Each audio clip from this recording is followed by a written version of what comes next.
los jóvenes generalmente, ustedes los van a ver alegres, socializando con sus coetáneos. Sí. Y de repente pues caen en una situación de tristeza y tiene que ver mucho los problemas hormonales de la adolescencia. Okay. ¿Verdad? Y quienes están más en peligro y en riesgo de padecer depresión son los adolescentes. En la familia cometemos el error muy grave de pensar que no es necesaria la psicoterapia. Sí. Porque creemos, no, es que a este chaval hay que animarlo. Sí. Hay que decirle de qué te preocupas. No, la psicoterapia no funciona así. O sea, la familia no somos psicólogos, no somos terapeutas, no somos o no nos hemos preparado para atender lo necesario o lo que requiere este paciente. Sí. Los niños aprenden a socializar con el juego, con el dibujo, con el canto. Entonces igual puede ser con los adolescentes, ¿verdad? De esa manera como que estás platicando con el vecino, ¿verdad? Pero muchas veces perdemos esas perspectivas y nos vamos alejando de nuestros hijos y ellos se alejan más de nosotros porque ellos tienen con quién platicar. Siempre tienen un grupo de amigos y hay que ver si ese grupo pertenece realmente a la educación que usted le está dando a su hijo, ¿verdad? A veces no nos preocupamos por la salud mental de los abuelos. Los abuelos se quieren sentir útiles, entonces ellos quieren que levantarse, ir a barrer el patio y por ese amor, muchas veces exceso de amor que tienen los nietos o los hijos con los adultos mayores, que no los dejan hacer nada. Y el no dejarlos hacer nada, ellos se sienten inútiles, que ya no sirve. Y entonces ese pensamiento los va sumiendo en depresión. Claro. Procure que hagan manualidades, cosas que ellos hicieron antes, cómprele los materiales para que ellos se sientan importantes y cuando le regalen a usted un juguetito que él hizo, dígale y dele las gracias, sea agradecido, demuéstrele gratitud y vas a ver que va a ser un abuelo de pensamiento sano y va a evitar que caiga en depresión. Sé que no es tan frecuente, pero ¿hay niños con depresión? Sí, hay niños que se deprimen. Por ejemplo, ¿qué tipo de niño? El niño que es separado de sus padres.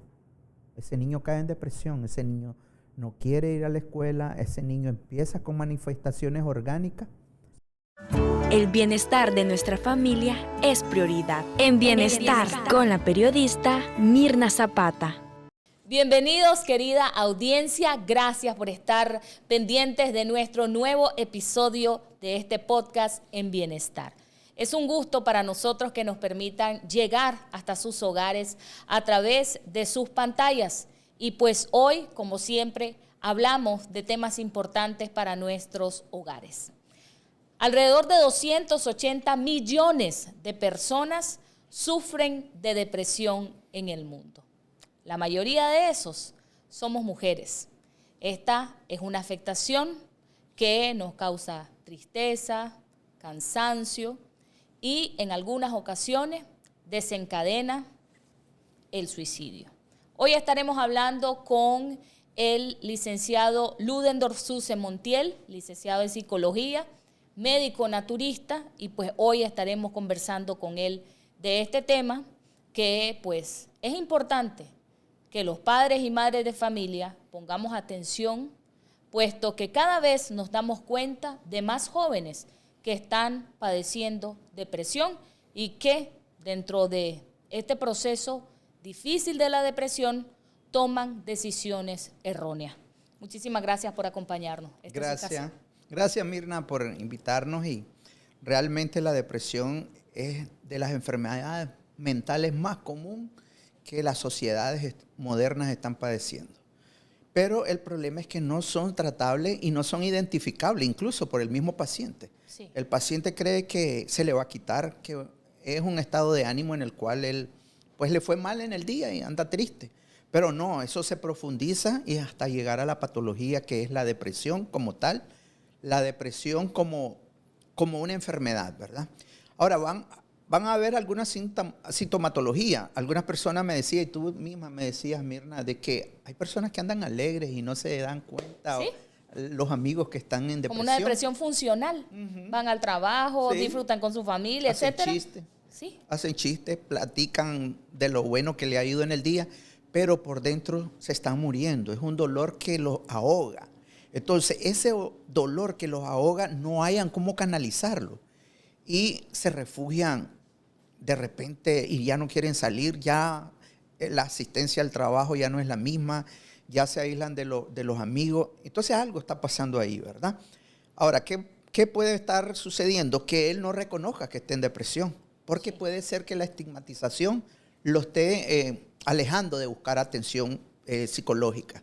La estigmatización en el sentido de que si vas a ir al psicólogo es que sos un débil, si vas a ir al psicólogo es que estás loco, si vas al psicólogo es algo que no estás haciendo bien, si vas al psicólogo es que no estás orando, si perteneces a una iglesia, ¿verdad? Sí. Entonces, todos esos señalamientos lo que hacen es profundizar el estado de ánimo negativo en las personas que están con depresión.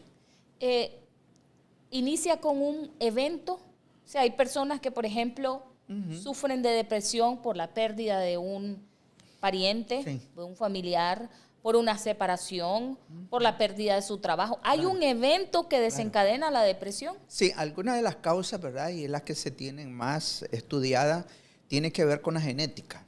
Okay. En algún familiar siempre hay alguien familiar cercano, sea el papá, la mamá, la tía, hay alguien que padeció de tristeza, melancolía y nunca la superó, pero hay otros que sufrió de depresión y a lo mejor se suicidó y mató. Se quitó la vida por depresión y bueno, alguien lo heredó en la familia, pero ya no se acuerda. Sí. Eso es dentro de las causas. Otra de las causas es que eventos traumáticos de la infancia. Okay. Abandono. Sí. Una niña que quedó al cuidado de la abuela y nunca estuvo bien en esa familia. Abusos de tipo sexual. El abuelo o el familiar más cercano, el primo. Son esos de los casos que uno ve en la consulta y dice, ¿hasta dónde llegó esta paciente? Pues 14, 16 años y todavía sigue luchando con esas emociones negativas, con ese sufrimiento. Sí. Y llega un momento que ese sufrimiento la ahoga y dice, no puedo más. Claro. Atenta contra su vida. Sí. Empiezan los pensamientos de tipo suicida, de tipo de que ya no valgo nada. Creo que los demás estuvieran mejor si yo estuviera muerta. Todos esos tipos de pensamientos van haciendo que la persona se aísle más y sobre todo si no busca atención psicológica a tiempo. Fíjese que se me viene a la mente el tema de los jóvenes y esto que usted nos plantea, probablemente algún familiar cercano padeció de esta enfermedad. Claro. La depresión es una enfermedad. Es una enfermedad. Es una enfermedad y debe ser tratada como tal. Exacto. Porque como usted nos decía, licenciado, la gente es, no hombre, si eso se te va a pasar. Sí. No niña, calmate, deja de llorar, si eso ya pasó. Lo vas a superar en tal momento. Yo conozco personas que han perdido familiares hace 20 años y lo siguen llorando igual que como lo sufrieron el día del entierro, por ejemplo. Entonces es importante que vayamos ya conociendo que esta es una enfermedad que debe ser tratada como tal. En los jóvenes estamos dándonos cuenta de casos cada vez más frecuentes. En nuestro país como en Latinoamérica, pues hay jóvenes tomando decisiones erradas que pues los llevan a un suicidio y pues hemos tenido jovencitas, jóvenes, adultos que han tomado dentro de esa depresión estas malas decisiones. ¿Qué podemos hacer? Cuando un adulto tiene depresión, lo validamos. Decimos, es que tiene problemas, es que tiene que pagar el carro, es que tiene problemas económicos, es que el trabajo ya lo despidieron, es que tiene el pago del colegio. Pero cuando es la depresión de los jóvenes, entonces este chavalo de qué se preocupa, esta chavala tiene todo. Exactamente. Entonces empezamos a no validar las emociones de los jóvenes. Y ahora, muy buen punto, licenciada Zapata, porque los jóvenes generalmente, ustedes los van a ver alegres, socializando con sus coetáneos. Sí. Y de repente pues caen en una situación de tristeza y tiene que ver mucho los problemas hormonales de la adolescencia. ¿Verdad? Y quienes están más en peligro y en riesgo de padecer depresión son los adolescentes. ¿Por qué? Porque los adolescentes no tienen ese mecanismo de control de las emociones y de los sufrimientos. Un adulto que cae en depresión ya ha sufrido varias veces, ya ha enfrentado crisis y las ha superado. Pero un adolescente que lo agarra de repente, el que su novia ya no quiere estar con él y él tenía empeñado que esa iba a ser la de toda novia su vida. para toda la vida. Sí. O sea, había hecho sus ilusiones, había idealizado a esa persona y de repente le dice ya no. O la ve con otra persona porque le es infiel. Sí. Y entonces se desbalancea estas emociones y ahí empieza a tener esos pensamientos de invalidez. No sirvo, soy feo. O sea, una autoestima en la cual él se va a valorar de manera negativa. Sí. Ahora, no tiene esos mecanismos de defensa de decir, bueno, me fue mal, lo voy a superar, yo soy guapo, tengo otras amigas que andan detrás de mí. No es ese el pensamiento. Claro. Es un pensamiento de fracaso. Sí. Y encima de eso va la familia, le platica a la mamá o al papá y los invalidan. Le dicen, no, es que sos tonto, vos no servís, la verdad que algo te falta para ser más dedicado a una chamaca. Y eso no lo va a levantar de un estado de ánimo que en ese momento lo anda mal. Pues. Por eso muchas veces la familia cometemos el error muy grave de pensar que no es necesaria la psicoterapia. Sí. Porque creemos, no, es que a este chaval hay que animarlo. Sí. Hay que decirle de qué te preocupas. Uh-huh. No, la psicoterapia no funciona así. O sea, la familia no somos psicólogos, no somos terapeutas, no somos o no nos hemos preparado para atender lo necesario o lo que requiere este paciente. Claro, y una de las cosas importantes que tú decías es que no son psicólogos, los padres de familia, pero sí tienen la experiencia en el sentido de decir en qué te puedo ayudar, qué tenés. Si fueran más asertivos, más dedicados al cuidado de sus adolescentes y no dejarlos al libre albedrío, probablemente puedan superar esa situación. Ahora, tiene que ver mucho los hogares en los cuales no hay comunicación, una comunicación asertiva, donde cada quien anda por su rumbo, la mamá y el papá no dialogan con los adolescentes, creen que ellos no tienen preocupación, como decías al comienzo, y las tienen, pues. La preocupación bien importante de un adolescente, por ejemplo, un paciente que tuve de 12, 13 años, era una amiga o un amigo. Sí. Y ese amigo se le fue del país y ese niño cayó en duelo, en un sufrimiento completo. Creyó que nunca más iba a tener una amiga. Entonces, todas esas emociones negativas que no se van validando en la familia, de que no lo van apoyando, que no lo van ayudando, hace que el paciente o esta persona, este niño, este joven, entre en esa situación de que invalidez, no sirvo para nada. Si mis padres, que son mis padres, los que deberían de ayudarme y darme un consejo, no me dicen por qué, cómo debo de actuar y qué debo de hacer, entonces, ¿dónde voy? No tengo más recursos. Le platico a mis amigos, ellos se ríen de mí. Sí. ¿Me entiendes? Entonces, todo eso va haciendo de que de repente entremos a esta situación de depresión y no nos damos cuenta. Fíjese que cuando usted habló ahorita de este aspecto de la comunicación asertiva, en nuestros hogares pensamos que saber que mi hijo salió de la escuela a las 12 del día y que estaba aquí a las 12:30 y que almorzó y que descansó y que jugó un rato videojuegos, esa es una comunicación excepcional, la que yo tengo con mi hijo adolescente. O sea, pensamos que saber qué están haciendo es saber lo que están sintiendo. Sí. O mantenerlo ocupado les ayuda a no sentir, a no sufrir.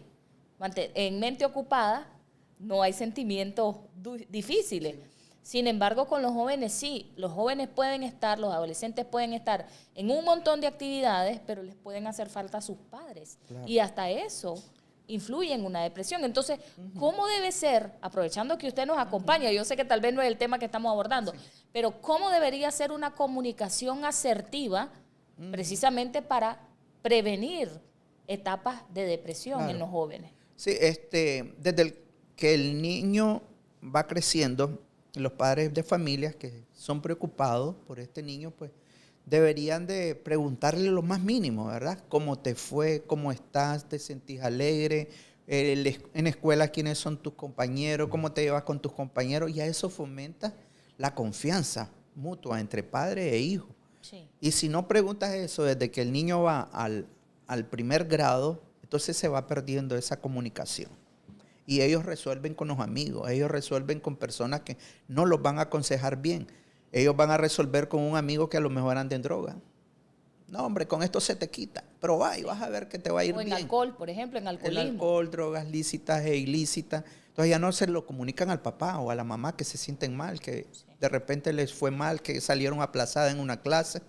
Ahora, hay padres que también compensan ese sentimiento de afecto con cosas materiales y lo material no es lo que quiere el joven. El joven quiere que lo escuche, que le fue mal, que lo dejaron burlado, pues, que vio a la novia con otro de la mano. Entonces, quiere que lo escuchen, que el padre esté ahí con él en ese momento de dolor, porque para él es un momento de dolor, aunque el padre de familia no lo ve así. Sí. El padre de familia le puede decir, no, sos tonto, si estás joven, ¿qué te vas a dar cuenta vos de la vida? No serví. No, si lo valora negativamente, usted está bajando su autoestima. Entonces haga lo contrario. Escúchelo, no lo juzgue, no lo compare. Eso es lo que debemos de hacer con los jóvenes. Y fíjese que una vez yo conversaba con un especialista y platicábamos de cómo es lograr que los muchachos hablen, ¿verdad? Porque en esa etapa de la adolescencia es como, ¿cómo te fue en la escuela? Bien. ¿Comiste? Sí. ¿Y tus amigos cómo platicaste? ¿Cómo pasaste con ellos? Bien. ¿Qué hiciste? Jugamos tal cosa. Entonces creemos que esa es comunicación. Entonces ella me decía, hagámoslo, los padres y las madres de familia, como que estamos chismeando con nuestra amiga. Es lo mejor, así y es. La fulana que no le he visto aquí en la casa, ¿qué pasó? ¿Ya no hablas con ella? O sea, buscar esa manera, llamémoslo coloquial, de comunicarnos con los chavalos y ponernos en sus zapatos. Claro. Y ese ejemplo va para los niños cuando van al preescolar. Los niños aprenden jugando. Sí. Los niños aprenden a socializar con el juego, con el dibujo, con el canto. Entonces igual puede ser con los adolescentes, ¿verdad? De esa manera como que estás platicando con el vecino, ¿verdad? Pero muchas veces perdemos esas perspectivas y nos vamos alejando de nuestros hijos y ellos se alejan más de nosotros porque ellos tienen con quién platicar. Siempre tienen un grupo de amigos y hay que ver si ese grupo pertenece realmente a la educación que usted le está dando a su hijo, ¿verdad? Porque de repente llegan los problemas y esas depresiones, si no se tratan, pueden caer en aspecto crónico. Toda la vida van a vivir sufriendo y van a vivir sufriendo y sufren viviendo. Sí. No tiene sentido la vida para ellos. Entonces los padres de familia tienen una gran responsabilidad. Los adolescentes son los que más están en peligro, ¿verdad? Muchas veces empiezan con con el cutting, las cortaduras. Ajá. Esa es una alerta de que algo está sufriendo esa persona, ese adolescente.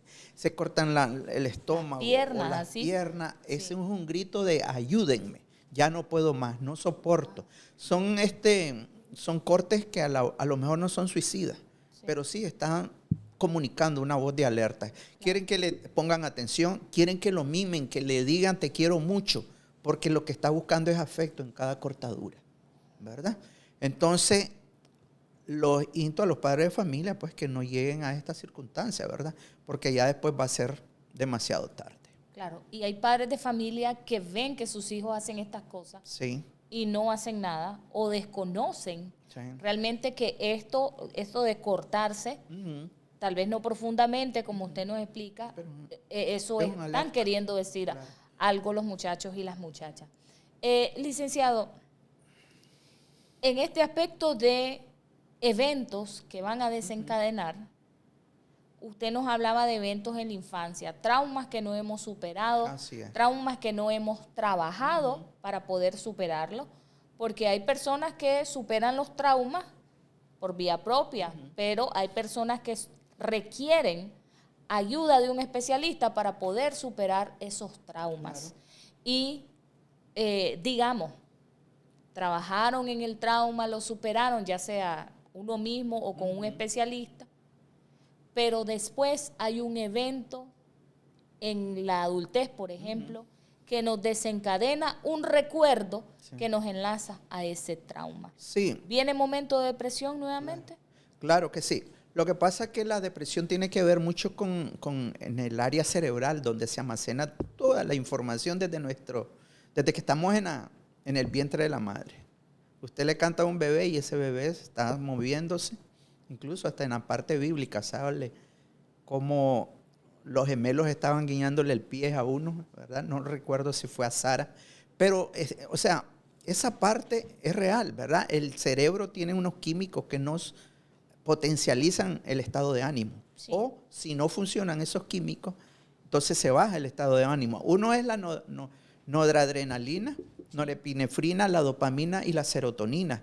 Tienen que ver mucho en el estado de ánimo. Así pues que su depresión no es un capricho, no es una mala crianza, no es porque no está haciendo nada en la vida, porque es un haragán. No, su depresión es porque ya trae desde la infancia un trauma que a lo mejor lo trabajó y se recuperó, pero la situación actual, siendo adulto, se parece a la que tuvo en infancia y usted no lo recuerda. Quien se lo recuerda es su cerebro, porque está grabado en el área límbica del cerebro. Sí. Entonces dice, no sé qué me pasa, si esto yo lo he vivido a lo mejor y no sé por qué ahora no lo puedo superar. Pero ¿qué pasa? Que se bajaron los químicos de la felicidad, los químicos de la aceptación, varios químicos cerebrales que tenemos en nuestro sistema nervioso.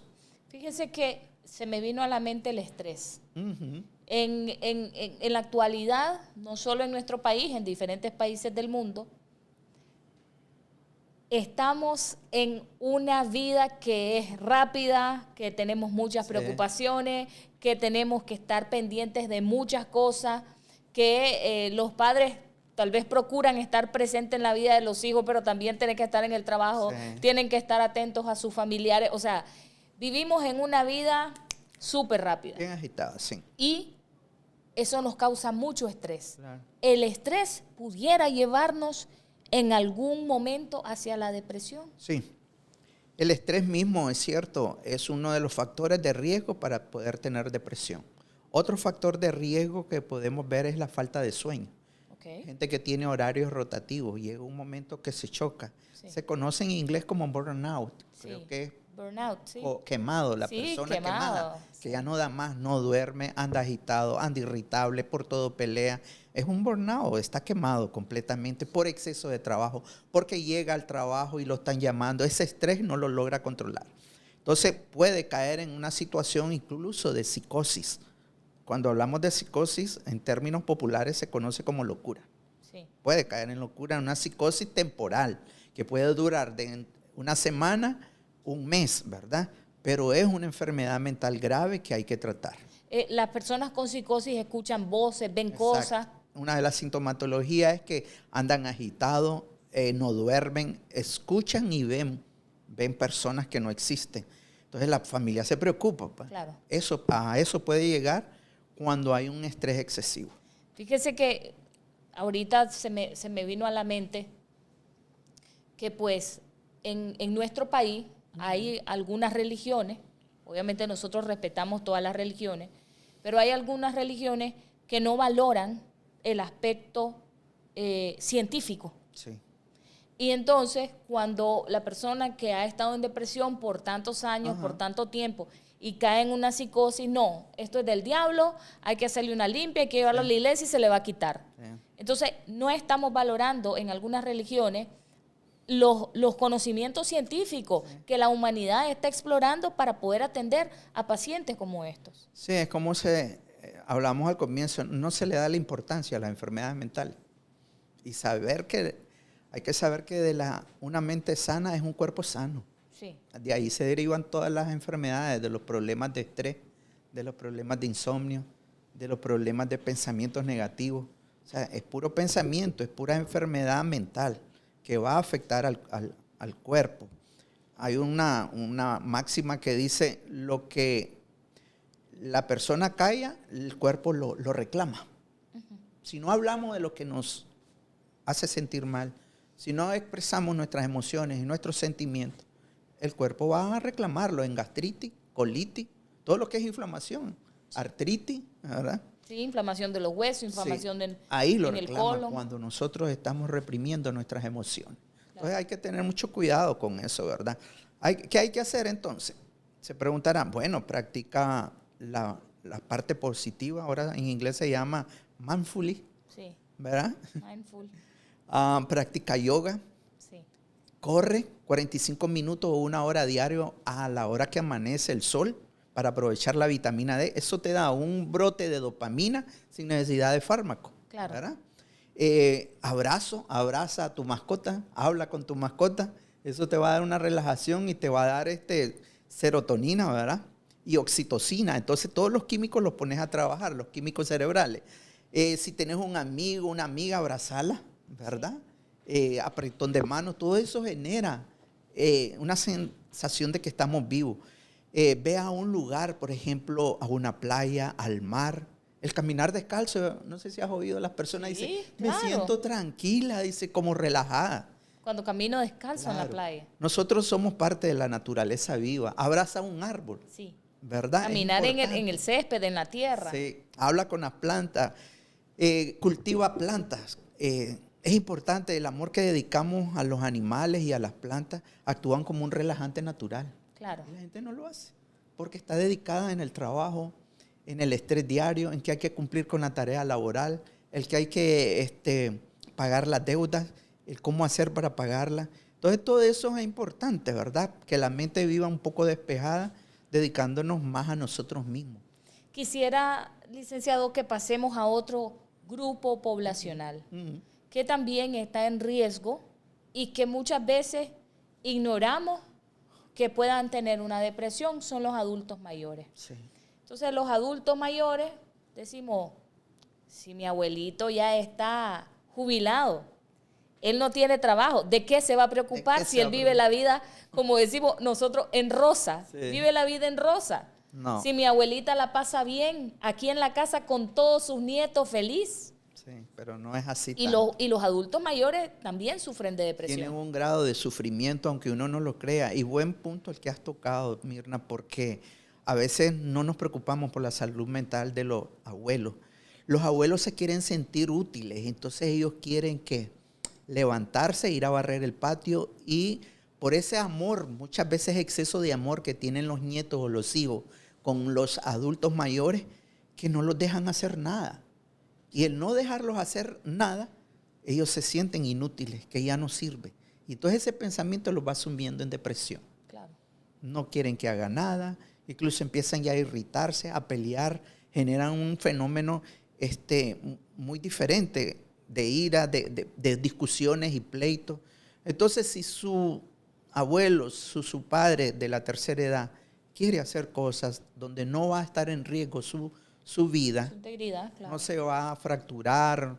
O sea, si va a barrer el patio, déjelo barrer el patio. Si va a ayudar y quiere llevar los platos del comedor a la platera, pues déjalo, que se sienta útil. No lo juzgue, no lo señale, porque eso los irrita a ellos.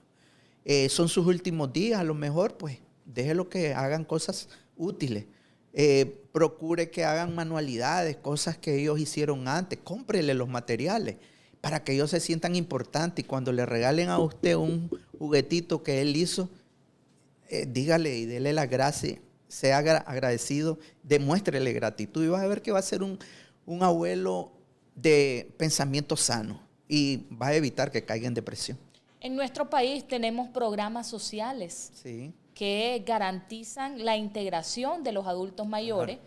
Tenemos casa club, tenemos grupos de danza, sí. Hay grupos de deportistas, y se ven alegres, clubes de lectura, sí, sí. Desde instituciones del Estado de Nicaragua, garantizamos esa atención y ese acompañamiento a los adultos mayores. Sí. Y pues, por ejemplo, una abuelita que está en un grupo de baile, me imagino que pasa feliz. Yo bailé 15 años en el ballet folclórico. Cuando era abuelita. No, cuando era joven. Yo bailé 15 años en el ballet folclórico y para mí esa fue una etapa maravillosa. Sí. Yo me imagino que las señoras, los señores que están en grupos, por ejemplo, de danza, en grupos de canto, cuando sos talentoso para el canto, no es solo el compartir con otros, sino se sienten integrados. Claro, se sienten integrados. Todo eso es generador de químicos importantes, cerebrales, que actúan de manera positiva, llegan a la casa con otro estado de ánimo,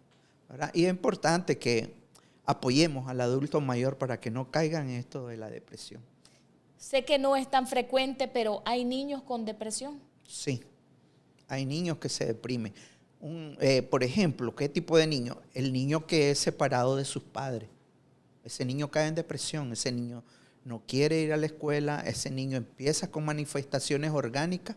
Sí. Antes no se orinaba en la cama, ahora ya se orina. Sí. Antes no padecía de dolor de cabeza y ya le duele la cabeza. Antes no le daba dolor de estómago y tiene dolor de estómago. Entonces, todos esos son síntomas y signos de que algo mal anda, de que fue la separación de los padres que le pudo haber afectado, o de un amiguito que estaban en el colegio y ya no se van a ver y se llevaban muy bien, compartían el alimento. Todo eso afecta. También los niños se deprimen. ¿Por qué? Porque son seres humanos, tienen un cerebro. Claro. Tienen los mismos químicos de un adulto. Yo quiero agradecerle por habernos acompañado, licenciado.